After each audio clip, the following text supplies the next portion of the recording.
Greetings and welcome to the August 7th edition of Reading Through the Bible in a Year from Mighty Through God. Today I'll be reading Ezra chapter 4, verse 24 through chapter 6, verse 22, 1 Corinthians 3, verse 5 through verse 23, Psalm 29, verses 1 through 11, and Proverbs 20, verses 26 and 27. And today I'm reading from the New International Version.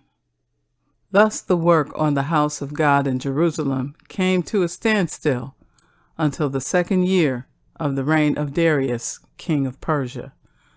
Chapter 5. Now Haggai the prophet and Zechariah the prophet, a descendant of Iddo, prophesied to the Jews in Judah and Jerusalem in the name of the God of Israel who was over them. Then Zerubbabel, son of Shealtiel, and Joshua, son of Josadak, set to work to rebuild the house of God in Jerusalem, and the prophets of God were with them, supporting them. At that time, Tattenai, governor of Trans-Euphrates, and Shethar-Bozenai and their associates went to them and asked, "Who authorized you to rebuild this temple and to finish it?"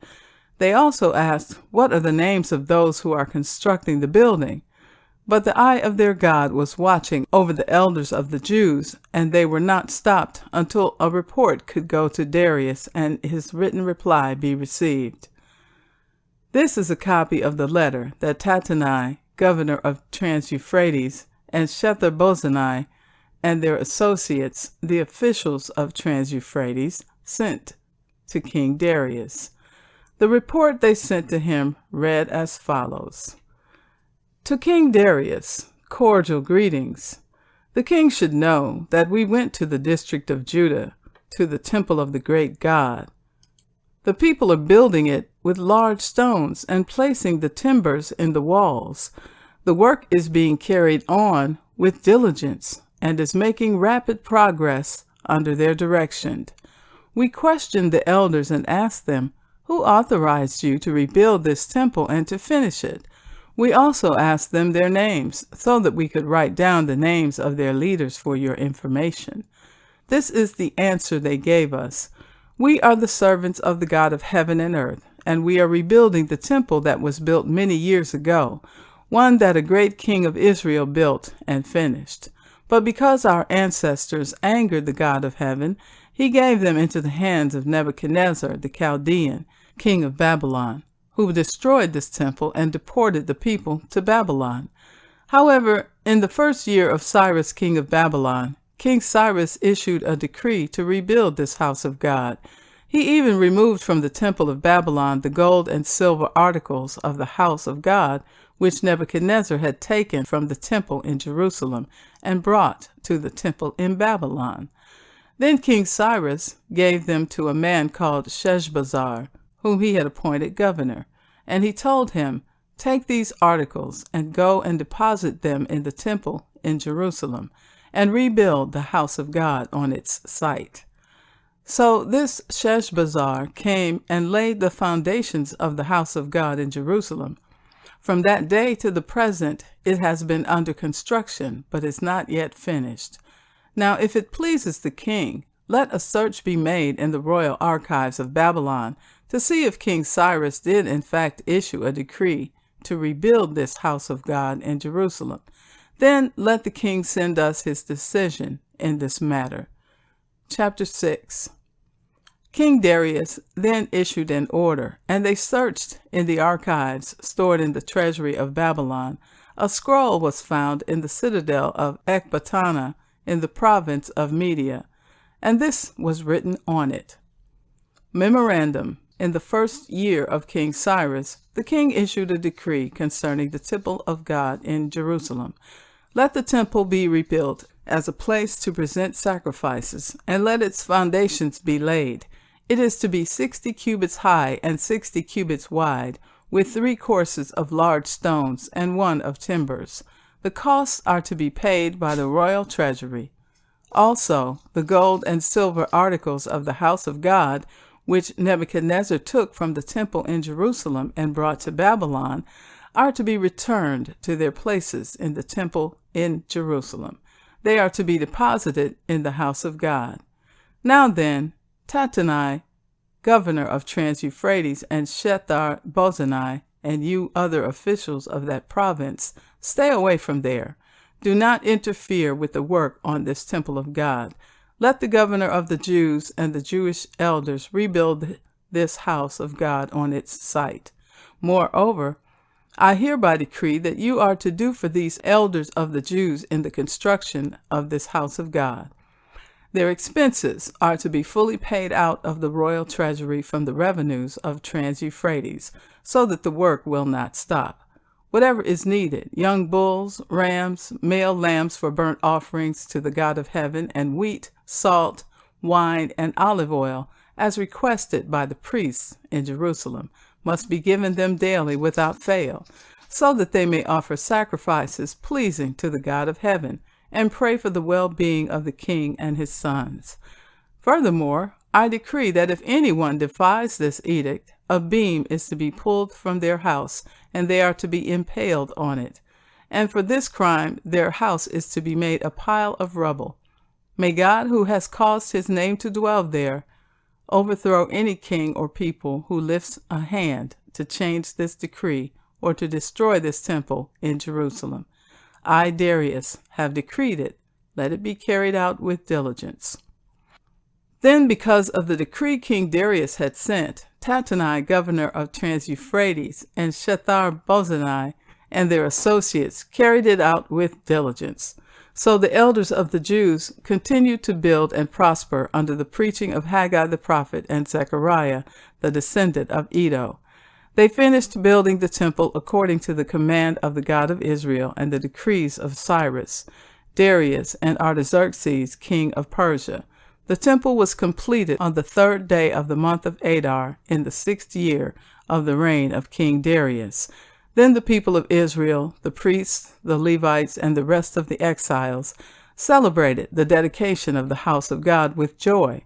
For the dedication of this house of God, they offered 100 bulls, 200 rams, 400 male lambs, and as a sin offering for all Israel, 12 male goats, one for each of the tribes of Israel. And they installed the priests in their divisions and the Levites in their groups for the service of God at Jerusalem, according to what is written in the book of Moses. On the 14th day of the 1st month, the exiles celebrated the Passover. The priests and Levites had purified themselves and were all ceremonially clean. The Levites slaughtered the Passover lamb for all the exiles, for their relatives, the priests, and for themselves. So the Israelites who had returned from the exile ate it, together with all who had separated themselves from the unclean practices of their Gentile neighbors, in order to seek the Lord, the God of Israel.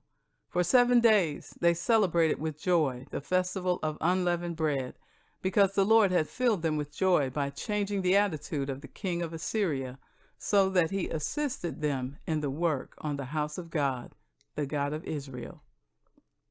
1 Corinthians chapter 3, beginning with verse 5. What, after all, is Apollos, and what is Paul?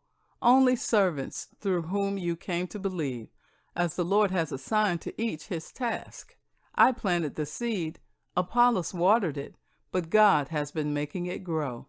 So neither the one who plants nor the one who waters is anything, but only God, who makes things grow. The one who plants and the one who waters have one purpose, and they will each be rewarded according to their own labor. For we are co-workers in God's service. You are God's field, God's building. By the grace God has given me, I laid a foundation as a wise builder, and someone else is building on it. But each one should build with care, for no one can lay any foundation other than the one already laid, which is Jesus Christ. If anyone builds on this foundation using gold, silver, costly stones, wood, hay, or straw, their work will be shown for what it is, because the day will bring it to light. It will be revealed with fire, and the fire will test the quality of each person's work. If what has been built survives, the builder will receive a reward. If it is burned up, the builder will suffer loss, but yet will be saved, even though only as one escaping through the flames. Don't you know that you yourselves are God's temple, and that God's Spirit dwells in your midst? If anyone destroys God's temple, God will destroy that person. For God's temple is sacred, and you together are that temple. Do not deceive yourselves. If any of you think you are wise by the standards of this age, you should become fools, so that you may become wise. For the wisdom of this world is foolishness in God's sight. As it is written, He catches the wise in their craftiness. And again, the Lord knows that the thoughts of the wise are futile. So then, no more boasting about human leaders. All things are yours, whether Paul or Apollos or Cephas, or the world or life or death or present or future. All are yours. And you are of Christ, and Christ is of God. Psalm 29, from the King James Version. Give unto the Lord, O ye mighty. Give unto the Lord glory and strength. Give unto the Lord the glory due unto his name. Worship the Lord in the beauty of holiness. The voice of the Lord is upon the waters. The God of glory thundereth. The Lord is upon many waters. The voice of the Lord is powerful. The voice of the Lord is full of majesty. The voice of the Lord breaketh the cedars. Yea, the Lord breaketh the cedars of Lebanon. He maketh them also to skip like a calf, Lebanon and Syrian like a young unicorn. The voice of the Lord divideth the flames of fire. The voice of the Lord shaketh the wilderness. The Lord shaketh the wilderness of Kadesh. The voice of the Lord maketh the hinds to calve, and discovereth the forest, and in his temple doth every one speak of his glory. The Lord sitteth upon the flood, yea, the Lord sitteth king forever. The Lord will give strength unto his people. The Lord will bless his people with peace. Proverbs 20, verses 26 and 27. A wise king winnows out the wicked. He drives the threshing wheel over them. The human spirit is the lamp of the Lord, that sheds light on one's inmost being.